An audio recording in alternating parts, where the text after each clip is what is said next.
Tapi coba kita renungkan kembali how powerful ya Jokowi. Bagaimana kekuatan itu begitu diberikan secara luar biasa oleh Undang Dasar 45 kepada seorang presiden, gitu. Sehingga apapun namanya, yang namanya presiden itu luar biasa. Jadi kalau presidennya saja memberikan contoh yang baik, saya nggak yakin menterinya berani.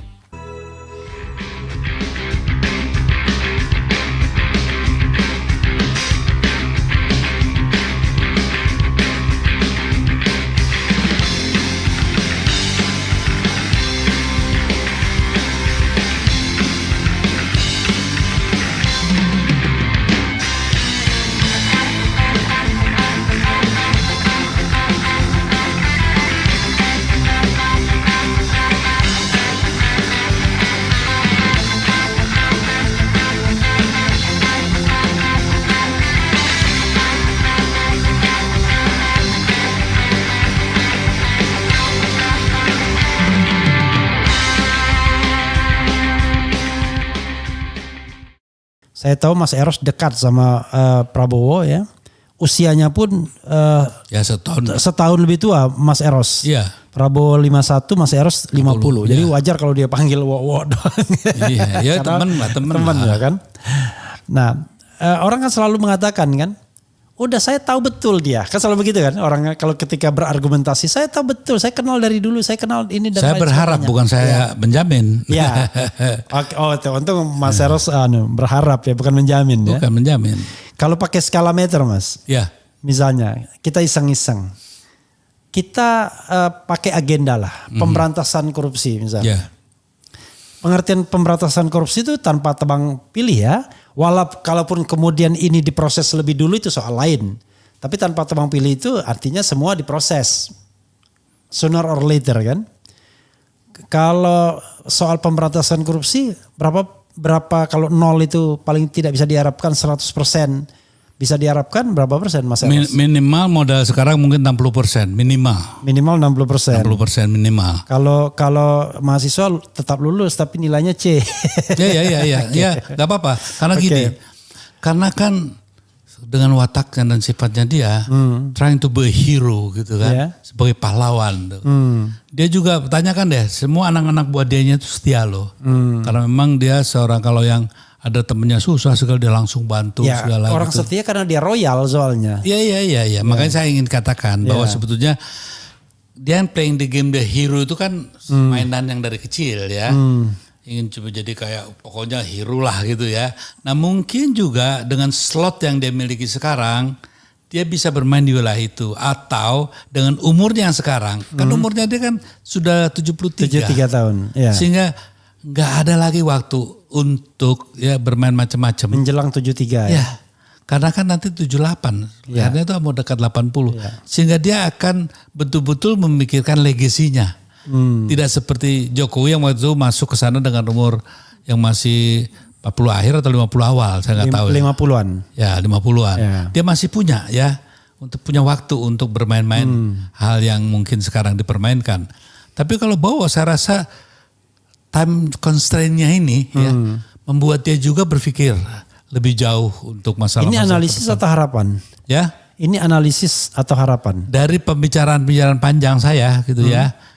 Dia tuh kan saya tahulah masa kita bangsa Indonesia begini, masa mereka yang orang-orang sebetulnya nggak layak itu enak aja semuanya ke mereka gitu loh ya. Artinya ya yang kayak mereka inilah gitu ya. Tanpa pendekatan rasialis ya. Nah, jadi menurut saya itu juga masih tidak mungkin lah terhapus dalam ininya ya. Karena begitu dalam gitu ya. Sehingga kadang-kadang kan kita terlalu memvonis orang gitu ya. Pada saat peristiwa tertentu saja gitu ya. Bahwasanya dia juga apapun namanya mantu mau diapain ya kan. Waktu dipecat juga Om Mitra juga gitu. Waktu telepon saya itu teman Cibowo tuh gitu. Kenapa Om lagi dipecat ya? Pecat siapa Om? Nanya lagi kamu ya besan saya gitu.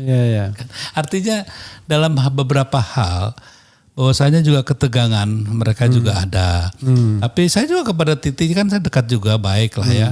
Dan saya kok lihat ya kemungkinan gini loh Mas. Kita jujur lah ya. Ya. Andai kata waktu itu kita yang diberikan kekuasaan pada saat pasca reformasi menjalankannya dengan benar, karena kita nggak perlu seperti sekarang. Iya, iya. Maaf ya, harus saya katakan ini, ya mulai Habibinya ya, dengan adanya segregasi agama ya kan, terus kemudian masuk Gus Dur dengan ya setiap Jumat memberi wejangan gitu kan. Jadi arahan pada hari Jumatnya itu yang sangat terkenal dan juga kemudian buatlah musuh setiap hari Jumat. ya, jadi memang banyak hal. Kemudian Pak Mega dengan hal-hal yang juga kita tahu ya banyak hal yang di zaman Pak Mega juga perlu kita kritisi gitu. Saya ini pendiri PDIP dan pendamping dia dulu ya sampai dia pendiri PDIP yang 99. Iyalah, bahkan saya mulai PDI itu justru pendiri Litbangnya juga saya sangat aktif di Litbangnya gitu ya. Pada tahun 80 berapa 1 atau 2 tuh ya. Jadi maksud saya sudah lama mengenal ini ya. Sehingga kita harus secara kesatria juga ada kesalahan juga yang kita buat. Jangan kita merasa benar sendiri gitu ya. Ada kesalahan yang harus kita koreksi. Kemudian juga Mas Bambang Yudhoyono ya. Sudahlah, banyak juga hal yang harus bisa kita kritisi. Sehingga kesalahan yang menumpuk. Andai kata waktu itu ya, meninggalkan catatan-catatan perjalanan yang betul-betul memberi ruang di mana perjuangan reformasi itu menjadi nyata, ada dan terwujud, kan gak akan mungkin terjadi seperti ini. Jadi dalam konteks sekarang ini, mungkin yang terbaik kita cobalah masing-masing kita melihat ya, kemungkinan ke depan apa yang bisa kita lakukan. Kalau menyalahkan Jokowi itu menurut saya sih tukang beca aja udah tahu kok sekarang. Ya, jadi kalau kita sekarang masih mempersoalkan dia gitu ya, it's too late itu kenapa? Sudahlah ini orang mau sebentar mau ini gitu ya. Sementara satu kesadaran kita bagaimana teman-teman kita yang dijabat maaf ya ditawarin jabatan komisaris udah melenceng kok. Nggak usah gitu. Dijauhin tenaga ahli gitu ya. Apa staf sus. Waduh udah kayak gimana gitu ya. Dan saya lihat kok banyak juga para staf sus yang luar biasa itu. Apa namanya? Luar biasa duitnya. Iya dong ya makanya jadi kita juga harus bisa mau tidak mau ya ke depan. Kita dulu ngeritik Orde Baru. Pertanyaan saya, apakah lebih baik dengan Orde Baru sekarang ini? Jujur ya. Jujur. Kan ditanyakan kepada saya kalau ruang kebebasannya masih ada kalau sekarang. Loh, sedikit. Kalau menurut saya ada hal-hal yang kalau kita bicarakan kan secara sepenuhnya kan susah ya kan. Nah, memang ada hal yang memang sangat harus jangan sampai amit-amit jabang bayi lah gitu ya. Kalau ekonomi ya lebih baik Orde Baru. Ya. Tapi kalau ruang kebebasan berbicara ya sekarang masih ada ruangnya. Ya. Kalau ngomong begini di Orde Baru udah ditangkap kita Mas. Ya, kebebasan tanpa dasar juga akan bahaya. Ya. Nah, di sana tuh dasarnya kuat, kebebasannya nggak ada, gitu kan. Jadi memang hal seperti ini kan tidak bisa kita secara hitam putih melihat ini semua ya. Bahwasanya diri kita juga banyak boroknya, iya.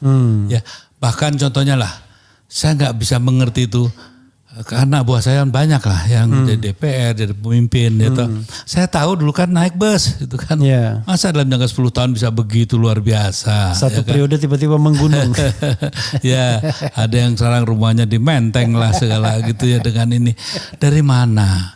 Kalau tidak dagangan apa gitu kan. Nah contohnya sekarang bagaimana kita semua diam Bung.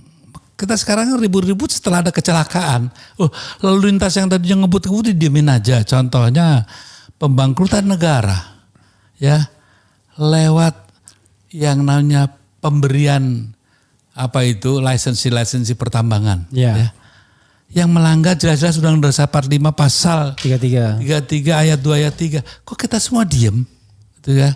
Kenapa kok kita semua yes and amen aja gitu kan? Sebenarnya kalau dibilang diem semua juga tidak, tetapi memang suara itu terlalu kecil. Terutama ketika misalnya undang-undang pertambangan. Justru pertanyaan saya sederhana kan.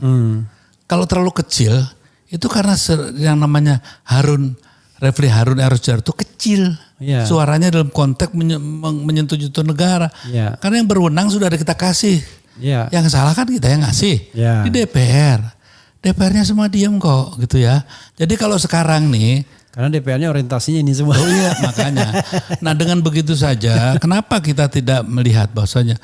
Makanya saya lebih percaya orang yang mengatakan too expensive untuk memberikan seluruh kekuatan ataupun hak politik mengelola negeri ini kepada para politisi. Ya, tapi Mas ya, karena gini, saya percaya bahwa kepemimpinan itu kalau perbaikan ke depan tidak bisa ditentukan hanya satu orang saja. Ya, tapi betul. kalau orang yang berkomitmen mungkin ada trigger mekanismenya kan. Kalau JKW nggak ada trigger, tidak sebagai trigger mekanisme dia. Tapi saya membayangkan ya, kalau sekarang orang udah biasa cari uang mudah dengan main politik, korup begitu, kan mudah sekali lihatnya kan saat masuk gembel, ketika di prosesor di politik tiba-tiba udah kaya raya kan begitu kan. Dan orang menikmati itu kan. Dan mereka adalah orang yang punya voice di masyarakat. Makanya tidak heran kan kalau approval rating Jokowi tinggi karena selalu dieho oleh orang-orang yang merasa puas di lingkaran kekuasaan kan, baik di eksekutif, legislatif maupun yudikatif. Nah kan hal yang sama kan tidak akan mudah untuk berubah di zaman Prabowo. Oh, setuju saya bahwasanya gini, Anda katakan memang tidak mungkin seseorang, tapi coba kita renungkan kembali how powerful ya Jokowi bagaimana kekuatan itu begitu diberikan secara luar biasa oleh Undang-Undang Dasar 45 kepada seorang presiden, ya toh? Sehingga apapun namanya, yang namanya presiden itu luar biasa. Jadi kalau presidennya saja memberikan contoh yang baik, saya nggak yakin menterinya berani, karena sesederhana itu, apalagi paternalistik ini ya, di mana partner klien itu masih sangat kuat di kita gitu ya. Contohnya kalau misalnya saya di kantor saya nggak ada berani macam-macam itu, karena saya nggak pernah gitu. Ya, di keluarga saya nggak pernah begitu, karena saya tidak begitu. Sehingga kehilangan percontohan ini ya. Anda mengatakan jangan korupsi loh, tapi gimana? Waktu saya masuk, ini ada mudah-mudahan Pak Menko kita yang lama. Menko mana? Yang waktu saya masuk di transformasi percepatan hukum, pertanyaan saya satu kok sama dia. Istana itu masalah atau solusi? Ya kalau solusi pasti punya beres. Tapi kalau masalahnya gak akan pernah beres itu loh. Jadi maksud saya kita harus lihat dulu lah permasalahannya secara benar dulu gitu ya. Sehingga kita bisa mengkritisi secara benar juga. Tapi kalau banyak contohnya, saya waktu diminta untuk berantas mafia tanah. Tiba-tiba mafia tanahnya foto-foto sama presiden, kan pusing saya ya kan. Jadi maksud saya hal-hal seperti itu kan realita. Jadi kalau misalnya kita bicara kebebasan, ternyata orang fasih menyebut Jokowi, Prabowo, tapi tidak berani menyebut Mr. T. Ya mungkin even Pak Mahfud sekalipun. Iya, itu katanya kan T itu kan ada di mana-mana. Di swasta ada, di kepolisian juga ada, itu kan ada di mana-mana lah ya. Tapi maksud saya beginilah, bahwasanya conspiration ya, kejahatan yang berjamaah ini kan harus ada imamnya kan. Ya semuanya kan makmum ini. Kan? Contohnya pernah waktu itu saya ya agak sedikit berbeda sama Master Luhut gitu the super minister gitu ya. Lalu dia bilang, Mas Eros, do you really think apa-apa yang saya lakukan tidak saya report ke beliau? Really? Jadi ini semua dia tahu. Come on. Emangnya saya bisa gitu aja? Ya udahlah. Saya kan punya atasan presiden. Itu kata dia. Ini saya ngomong di podcast loh ya. Iya. Jadi saya bisa bertanggung jawab kenapa saya ngomongin ini. Gitu kan. Artinya kalau toh cap itu begitu luar biasa ke si Luhut ya. Itu kan sudah diketahui, dilaporkan dan direstui oleh presiden. Jadi nggak bisa lah, jangan bilang bersama-sama lagi dong. Ada pertanggung jawab khusus gitu. Oke, ya dari sisi tata negara memang presiden ya kan the only dia tunggal pertanggung jawabannya. Ya tapi juga dari kultur pengelolaan kekuasaan juga kan harus kita lihat. Ya. Ya, ada yang memang dia main antem sendiri gitu kan ya. Tapi contohnya ginilah, waktu Luhut dipindah dari itu ke Menko Polkam, ya, apa dia tahu sebelumnya? Kau bilang tahu bohong Pak Luhut, saya saksinya kan itu. Terus dia dipindah juga ke investasi, belum sekuat itu kok. Dia kan sekuatnya setelah ada COVID ini ya, jadi luar biasa.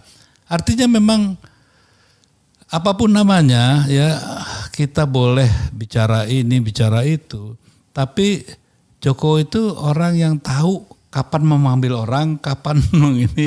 Contohnya dia tahu nih instrumen ini kalau saya gabungkan sama ini pasti jadinya ini dia di dalam hal itu ya. Bahwasanya bukan hasil yang kita harapkan itu lain soal. Ya. Tapi kita harus akui bahwa siapa sih presiden yang paling hebat di dunia ini untuk mencipta image itu ya. Yang menjadikan citra politik menjadi realita politik.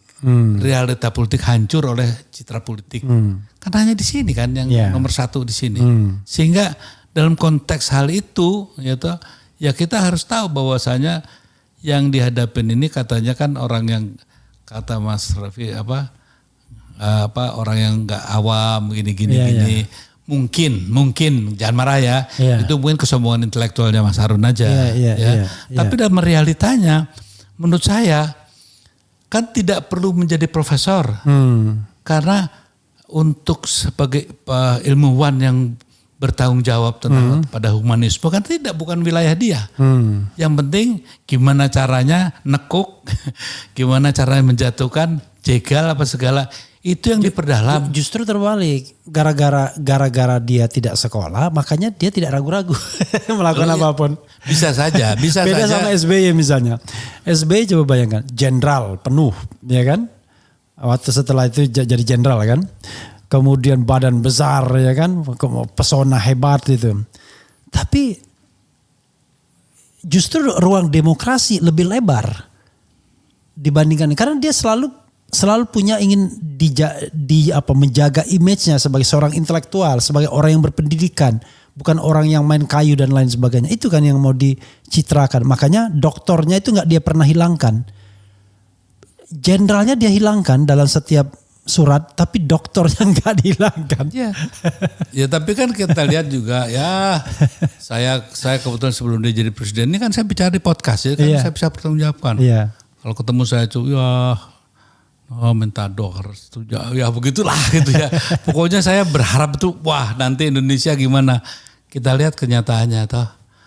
Ya KKN-nya juga ada kan, ya kan nepotismenya juga cukup mendasar.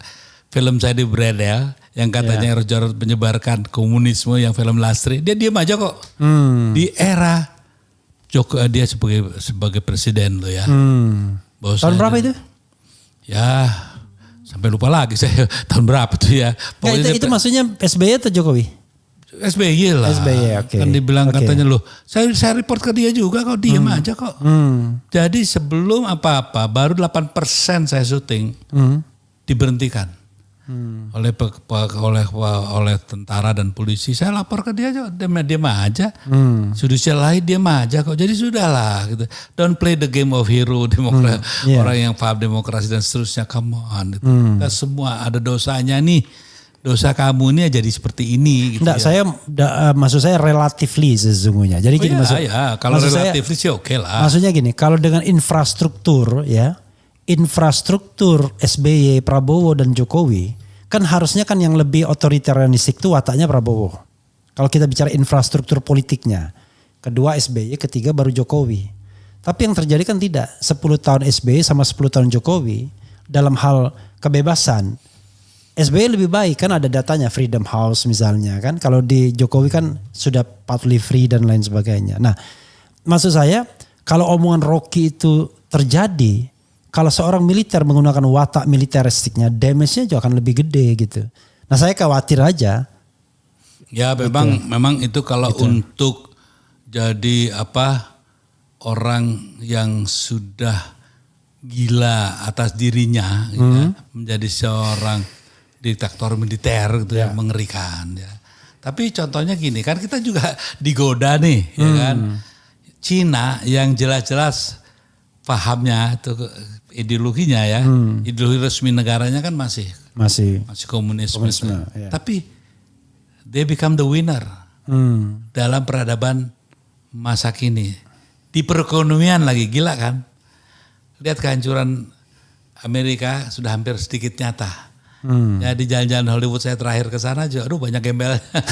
Ya sih. Nah, jadi hal ini juga sebagai catatan ya, bahwa demokrasi yang seperti apa sih? Aneh bicara soal ini, contohnya nih, udahlah kita bicara, tinggalkan dulu sementara saya lonjak ke luar ya. Iya. Begini, ke depan. Di Indonesia tuh kalau di Hindu itu ada kasta ya, di Bali ini. Ada Brahmana, Satria, Waisya, Sudra. Di Indonesia nanti hanya 2 kasta. Ya, hanya kasta Waisya dan Sudra. Yang di Waisya ini itu udah merangkul semuanya. Karena para pedagang inilah yang running the country ya. Jadi para pedagang inilah yang sebenarnya sudah mengkooptasi lembaga Brahmana dan lembaga kesatria. Ini kenyataan yang ada hari ini. Di mana para kesatria tunggu kepada para cukong gitu kan. Dan juga para Brahmana juga gitu kan. Tunggu juga para cukong. Sekarang tinggal Waisya dan ini. Dan yang mengerikan nanti adanya gap yang membesar ya. Anak-anak orang kaya dengan kekuatan ekonomi dia bisa dapat informasi begitu cepat, penggunaan teknologi baru ya yang begitu luar biasa, sehingga nanti orang-orang yang di kampung ini akan terus lebih tambah membesar lagi, dan dalam keadaan apa? Ya kaum Sudra ini gitu ya, sehingga nanti ada pertentangan kelasnya itu akan nyata di satu hari nanti ya. Sehingga paham komunisme mungkin akan tumbuh lagi. Karena kan subur untuk paham komunisme berkembang karena ada pertentangan kelas yang begitu mendasar. Nah kalau kita negara Pancasila harusnya kan punya antisipasi ini. Contohnya maaf ya, saya tidak ada sentimen sama para cukong, silahkan aja ya. Tapi kan saya kebetulan waktu itu semacam apalah, bayangan ya, debt collector negara. Saya tahu kok, saya pernah sama Antoni Salim, sama Osman dan Namon, sama Peter Gonta, Peter Sondak, semua itu semuanya ya. Kok Peter Gonta, Peter Sondak gitu ya. Dan Arifin Pandigoro, segala semua waktu itu saya juga yang ini kan. Jadi saya tahu dulu siapa di BLBI saat itu ya, yang betul serius, gitu kan. Nah sekarang lihat dalam jangka hanya berapa tahun, 20 tahun, they are back ya. And running the country. Kan ini kan satu hal yang kenapa mereka bisa begitu. Kan gak bisa bilang bahwa mereka curang, mereka loh. Karena kita bodoh, karena kita lemah, karena kita sok kuasa tapi gak menguasai apa-apa. Inilah kenyataannya, tidak ada konsep ya penyelenggaraan negara yang baik secara holistik gitu ya. Gak ada. Jadi semuanya cuma apa itu, trial and error juga enggak, sebuah improvisasi. Sehingga itu yang menurut saya sekarang kenapa kita nggak berani kaum intelektual ya mengatakan, dan budayawan juga dan juga para agamawan, yes the defeat of the intellectuals ya, dan juga katakanlah para budayawan dan para agamawan. Nah, ini tuh yang begitu nyata. Kemenangannya para pedagang inilah. Nah justru itu sekarang apa kita mau begini itu kan pertanyaannya. Kalau kita cuma bisa mumbling aja, marah aja sama Jokowi, terlalu kecil buat saya ya. Jokowi menurut saya terlalu kecil kita marah dia. Karena ada hal yang begitu besar di belakang itu, sebuah korporasi yang sebetulnya mempunyai kekuatan yang abadi itu, ya abadi. Karena seluruh ekonomi kita dipegang oleh mereka kok gitu ya. Pertanyaannya from where to go? Dari mana? Apa? Dari mana kita mau memulainya? Nah justru itu yang harus menjadi tantangan ke depan. Bukan mikirin yang hal mas saja ya, yang sebagai akibat. Jokowi memerangi juga akibat menurut saya. Udahlah, ini orang kalau memang udah, makanya waktu di dalam dialog saya bilang, bicara kejelekannya udahlah kita udah tahu itu sih, gak usah. Cuman how to solve this nation problem ke depan. Karena kita akan dibenturkan satu suasana di mana pendidikan kita saja udah hancur ya.